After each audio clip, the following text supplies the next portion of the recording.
તો વિદ્યાર્થી મિત્રો, આજે આપણે ધોરણ 10 સામાજિક વિજ્ઞાનમાં પ્રકરણ નંબર 17 15-16ને રદ કરવામાં આવ્યું છે. એટલે 17 નંબરનો જે પાઠ છે એમાંથી પ્રશ્નો પૂછાય. અર્થશાસ્ત્ર થોડુંક આમ અઘરું લાગે છે, પણ હકીકતમાં અઘરું નથી. આપણે જો પ્રશ્નો તૈયાર કરી નાખીએ આ રીતે તો કંઈ તકલીફ પડે નહીં. એટલે આજે આપણે 17મા પ્રકરણમાં ગરીબી ઉદ્ભવવાના કારણો એ જણાવો એવો 3 માર્કનો પ્રશ્ન એ બોર્ડમાં પૂછી શકાય અને એકદમ સહેલો છે. ગરીબી શા માટે ઉદ્ભવે છે?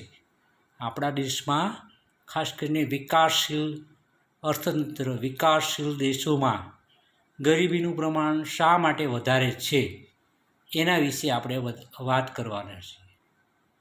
ગરીબી ઉદ્ભવવાનું મુખ્ય કારણો કયા છે? કારણો તો ઘણા બધા છે, પણ આપણે બોર્ડમાં આ પ્રશ્ન પૂછાય તો ઓછામાં ઓછા 6 કારણો લખી દઈએ આ રીતે એરો કરીને.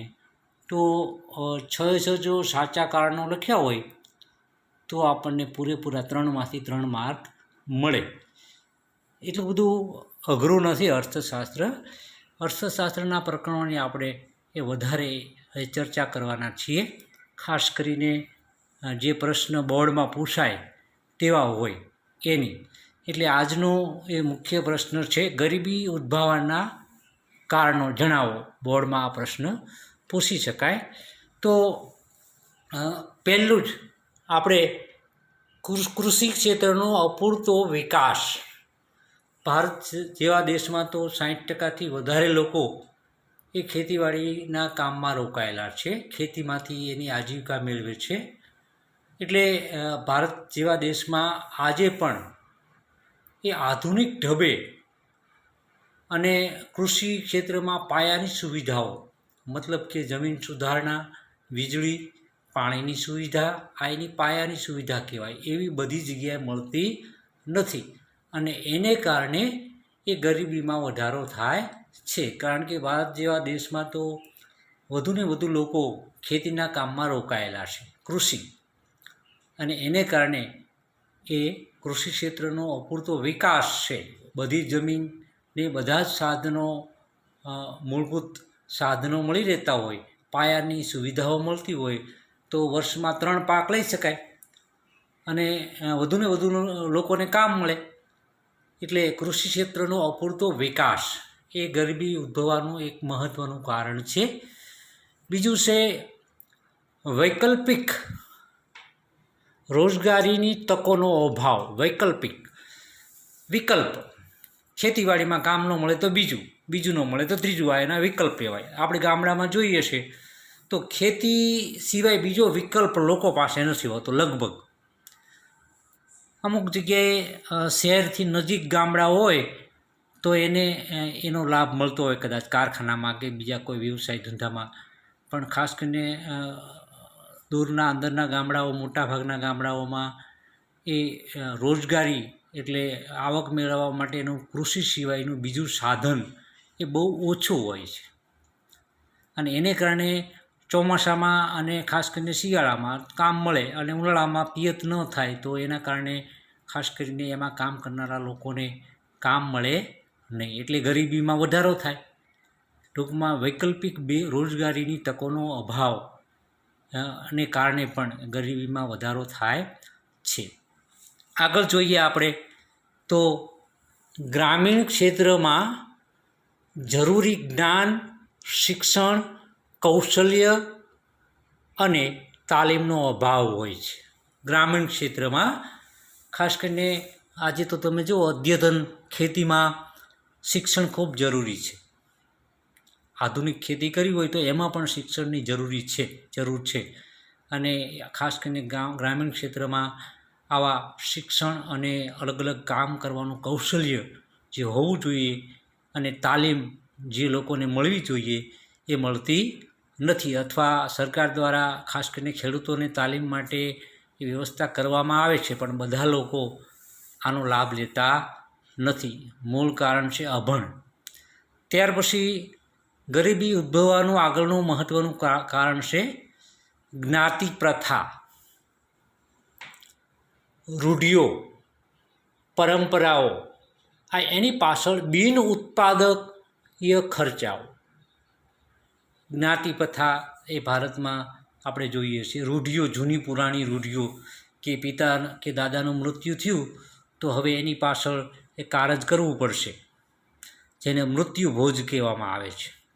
હા, ગરીબમાં ગરીબ માણસ હોય તો એને પણ એના વૃદ્ધ માતા પિતા ગુજરી જાય તો એ કારજ કરવું પડે, જેને આપણે 12મું કહીએ છીએ. અને એ બિન ઉત્પાદકીય ખર્ચ છે, એની પાછળથી કોઈ આવક થતી નથી, ખર્ચો થાય છે.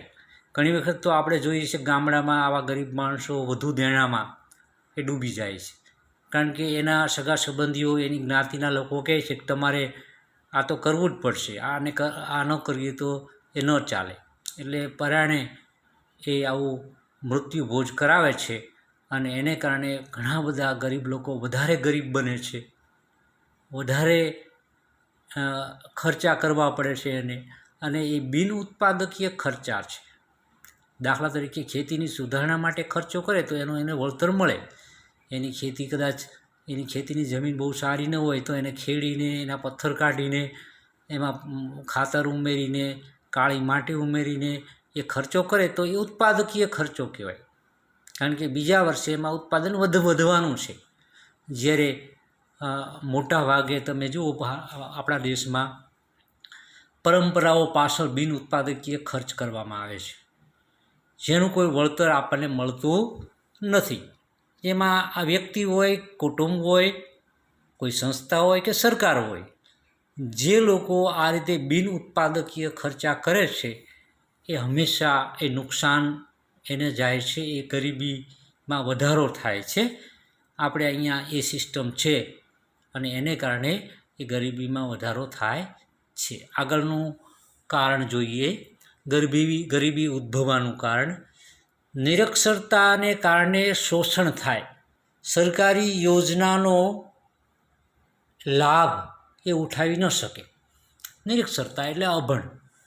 ભારત જેવા દેશમાં આજે પણ અમુક રાજ્યમાં તો એ નિરક્ષરતાનું પ્રમાણ ખૂબ ઊંચું છે અને એને કારણે અભણ માણસો એ સરકારી જે અલગ અલગ યોજનાઓ હોય છે, લોનની વ્યવસ્થા હોય છે, એને સમજતા નથી, એનો લાભ ઉઠાવી શકતા નથી અને પોતાનો એ આર્થિક વિકાસ કરી શકતા નથી. એ જૂની પુરાણી રૂઢિ પ્રમાણે એનું કામ એ કરે જાય છે અને એને કારણે એ વધુને વધુ ગરીબ બનતા જાય છે. ત્યાર પછી આર્થિક નીતિમાં છેવાડાના માનવીની ઉપેક્ષા થાય છે. સરકારી જે કંઈ અર્થતંત્રમાં જે કંઈ દર વર્ષે બજેટ હોય છે અને એમાં આર્થિક નીતિમાં છેવાડાના એટલે ગરીબ માણસો માટે ખાસ કોઈ એ ધ્યાન આપવામાં આવતું નથી અને એ પણ કદાચ એને રોકડ રકમ આપવામાં આવે તો એમાંથી કોઈ ફાયદો થતો નથી. ટૂંકમાં લોકોને કામ મળવું જોઈએ. શિક્ષણ પ્રાપ્ત થયા પછી લોકોને નોકરી મળવી જોઈએ. સીધા રૂપિયા લોકોને આપવાથી એ ગરીબી નાબૂદી થતી નથી, પરંતુ કંઈક ઉત્પાદકીય રીતે માળખામાં એ જોડાય, એને કામ મળે, કારખાના ઉદ્યોગો ધમધમે, એને આવક થાય અને એ આવકનો એ ઉપયોગ વસ્તુ અને સેવાઓ ખરીદીમાં કરે તો અર્થતંત્ર વધારે ને વધારે મજબૂત બનતું જાય છે. આગળ જોઈએ તો ખાસ કરીને એ રોકડિયા પાકનું વધુ મહત્ત્વ, ખાદ્ય પાકોનું ઓછું ઉત્પાદન અને એના કારણે ભાવો વધે છે. રોકડિયા પાક જે ખાસ કરીને શેરડી છે, કપાસ છે, શણ છે, આવા જે પાક છે એને રોકડિયા પાક કહેવાય છે અને એને કારણે એની જગ્યાએ ખાદ્ય સામગ્રી, ધાન્ય પાકો એનું ઉત્પાદન ઓછું થાય એટલે કુલ પુરવઠો ઘટે અને માંગ તો છે જ લોકોની, વસ્તી તો સતત વધે જ જાય છે, એને કારણે એના ભાવો વધે છે. જ્યારે ગરીબ લોકોની આવક સ્થિર હોય છે, મૂળભૂત જરૂરિયાતોના અનાજ છે, તેલ છે, આવી એની જે જરૂરિયાત છે એના ભાવો વધે જાય અને એને કારણે એ વધુને વધુ ગરીબ બને. એની આવકમાં ટૂંકા ગાળામાં કોઈ વધારો થતો નથી.